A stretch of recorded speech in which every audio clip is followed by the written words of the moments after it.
మీరు అరెస్ట్ అయ్యే నాటికి, మీరు అంటున్న భాషలో మీరు అరెస్ట్ అయ్యే నాటికి మీరు మావోయిస్ట్ పార్టీ కార్యదర్శిగానే ఉన్నారా? అంటే కాదు.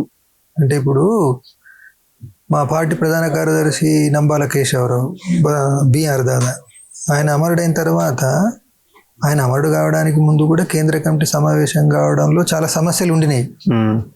కాబట్టి కేంద్ర కమిటీ తరఫున పొలిట్ బ్యూరో సమావేశాలు చేస్తూ ఉద్యమాన్ని నడిపినాం. ఆయన అమరుడైన తర్వాత పొలిట్ బ్యూరో మీటింగ్ కానీ కేంద్ర కమిటీ మీటింగ్ కానీ జరగలేదు. జరగని స్థితిలో ఒక పార్టీకి కార్యదర్శిని ఎన్నుకోవడము అని అంటే కనీసం పొలిట్ బ్యూరో మీటింగ్ అన్న అయితే అప్పుడు ఉన్న దాంట్లో ఉన్న పొలిట్ బ్యూరో సభ్యులు ఎవరు ఎంచుకుందాం అని చర్చించి నిర్ణయం జరిగేది. అవును. కాబట్టి ఆ పొలిట్ బ్యూరో మీటింగ్ జరిగినప్పుడు దేవ్జీ కార్యదర్శి ఎట్లయితాడు? మరి ఎట్లా చర్చ స్టార్ట్ అయింది అంటే అది మీడియా కథనాలు అంతే.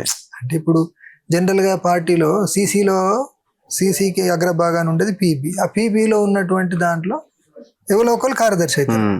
దాన్ని ఇక ఊహాగానాలు చేస్తూ రాసిండ్రు తప్ప అది వాస్తవం కాదు. నేను అందుకే స్పష్టం చేసినా కదా, నేను కేంద్ర కమిటీ సభ్యుడిని, పీబీ మెంబర్ను తప్ప కేంద్ర కమిటీ కార్యదర్శిని కాదు అనేది.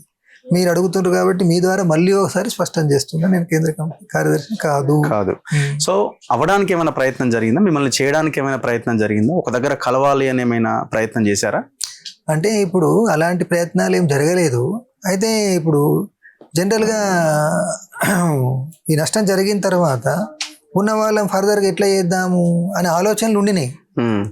అది అవకాశం ఉంటే ఒక క్రమం లోపల ఉన్న వాళ్ళం టీములుగా మీటింగ్ అయ్యి ఆ టీముల ద్వారా ఇంకో టీం ద్వారా ఇంకో టీము అట్లా అభిప్రాయాలు ఇచ్చిపుచ్చుకొని ఏదో ఒకటి దాన్ని నిర్ణయం తీసుకునే వాళ్ళమే. కానీ దానికి అవకాశం లేకుండా అయిపోయింది. అంతిమంగా నేనే అరెస్ట్ అయిపోయినా కదా.